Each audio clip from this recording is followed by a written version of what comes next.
In today's video, I'm going to share the top 10 mistakes to avoid in software sales so that you can win more deals and grow your business. Mistake number one is not fully understanding your product. If you're a new rep onboarding or ramping, you really want to understand the product you're selling. What are the needs and challenges this product helps your customer solve? Because when you're in the sales cycle speaking with your customer, they're going to ask you nuanced questions, and the less you have to rely on bringing in technical resources and the more directly you can articulate exactly how your product or solution will help them grow their business, be more successful, get promoted, the more successful you're going to be because the customer is going to feel like you really understand what's going on. Mistake number two is not understanding the customer. If we think about products, solutions, why companies are even in business, it is to service the customer. So we are in business to make the customer more successful. I go into every sales cycle not asking myself, what do I want? Hey Trent, you'd love to close a $300,000 deal so that you can get $30,000 in commission, be more successful, get promoted, put money in your pocket. But the only way I'm gonna recognize those outcomes is by servicing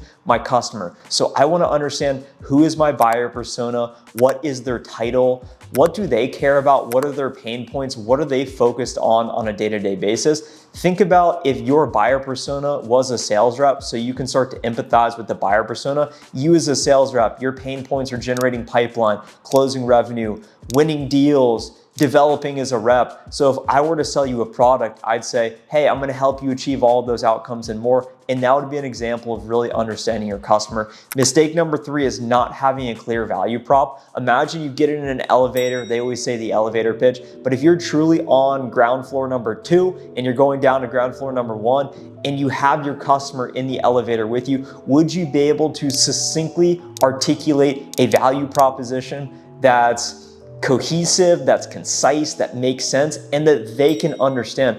Think about this. When I was onboarding as a new software sales rep, I've been working in software sales for nearly 5 years. It took me months to be able to explain the product. Me and my colleagues role playing, we still didn't even really understand the product or what we were selling because it can be very complex. So think about your customer when you're giving them the value prop, and in complex software sales like what we're doing, high ticket, they oftentimes are selling on our behalf to their executives when we're not even in the room. So if we cannot share a clear value prop, we have no chance of winning the deal. Mistake number 4 is not building trust with the customer. People don't always buy the best product. People buy from who they know and who they trust. If your friend calls you out of the blue, you see their name pop up on your phone and you're much more willing and able to help them because you understand who they are. If I cold call you out of the blue with a local area presence and they're like, who is this guy? What do they want? Why are they calling me? There isn't just immediate trust that's inherently built. You have to earn the trust of your customer by not only making them feel like you've listened to them, but also displaying competence by understanding what they typically care about because you can display industry expertise because you've worked with other folks in their position. You have a clear value prop. In software sales, it's not always about relationship building. They say it's about challenging the customer and saying, you know what, you've done things like this for the last 5 years, but we need to challenge the status quo in order to take your business to the next level. Hit subscribe if you haven't already. Plenty more software sales videos on the way to help you sell better and win more deals and grow your business. Mistake number 5 is not handling objections effectively.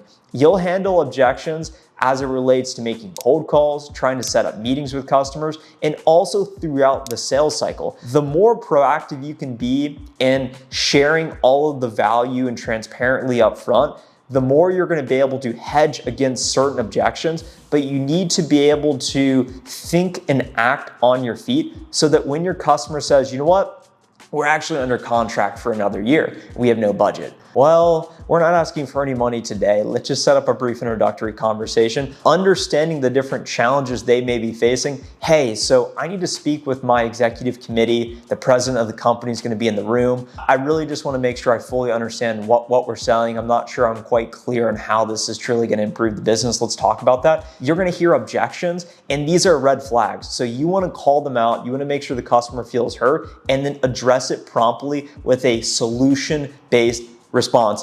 Next, not following up with leads. This is the 6th sales mistake you can make. And this is something I'm guilty of as well. I spent the first 2 years of my software sales career as a sales development rep. So I was paid to prospect. I made 100 cold calls a day and that's all I did. As an account executive, you start to lose that muscle a little bit because you'll cold call in these accounts. You'll speak with a director and they'll say, hey, you got to call John. He's this manager. He's actually the program manager that reports up to Susie, who's the VP. And then Susie reports up to Janelle, who's the executive sponsor. You get this information and you technically get some leads that are a little bit warmer than just calling somebody out of the blue. You maybe make a note in your calendar or you add this prospect to your outreach sequence, but maybe you don't follow up as relentlessly as you need to. So if you ever have leads given to you or you identify somebody that could be a warm lead, follow up with them in a tenacious fashion, because the faster you act, the faster you're gonna get pipeline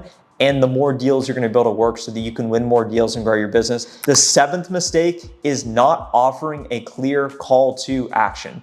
Everyone thinks closing the sale is getting a signature on your DocuSign. To me, it's all about gaining commitment that leads to action from the customer. I'm working with companies that are between 500 million, 2 billion in revenue.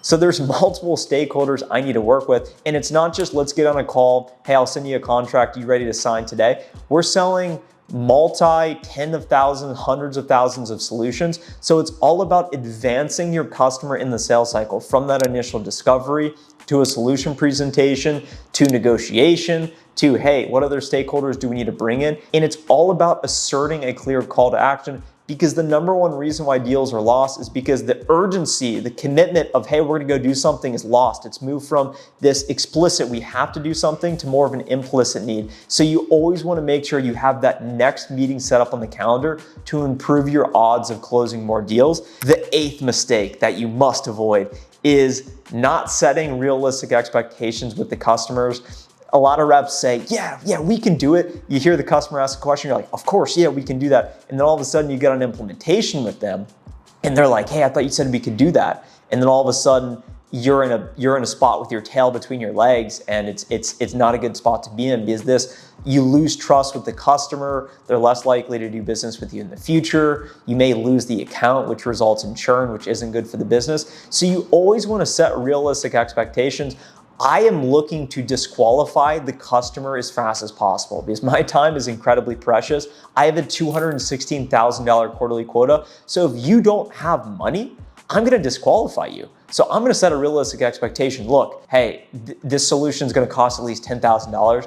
How have you gone about getting solutions like that approved in the past? And if they can't give me a good answer, I'm gonna say, look, you're probably not a good fit. Set realistic expectations. The 9th mistake you want to avoid is not closing the sale. They say coffee is for closers. It's not all about closing, but you need to close when you're in that moment. So it's all about asking for the order, whether you're on a cold call saying, hey, we're gonna set up a meeting at this time, or you're towards the end of a sales cycle, you feel like you've done everything appropriately.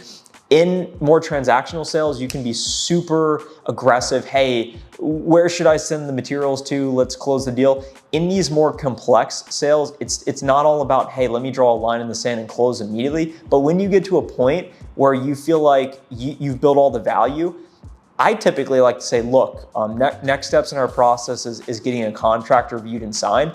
Can I send you a contract to begin that process? Who would need to ultimately approve? Who would be signing? How do we go about doing that? And you need to understand the decision process in order to get to close. And the 10th and final software sales mistake to avoid is not following up after the sale. Whenever I win a customer account, I always show up on that first implementation call because I want to show face. We have the partner that's going to actually do the customer implementation. I want to be there to make sure it's a success, and I want to follow up with that customer proactively because I want to try and sell them more down the line and grow the spend so that I can recognize more closed revenue over time. And that's what it's all about, because it's easier to sell to an existing customer than it is to go find a new customer. And believe me, the more you can nurture the accounts, the better off it's gonna be over time. If you can avoid these 10 sales mistakes and pitfalls, it's gonna help you be a more successful rep,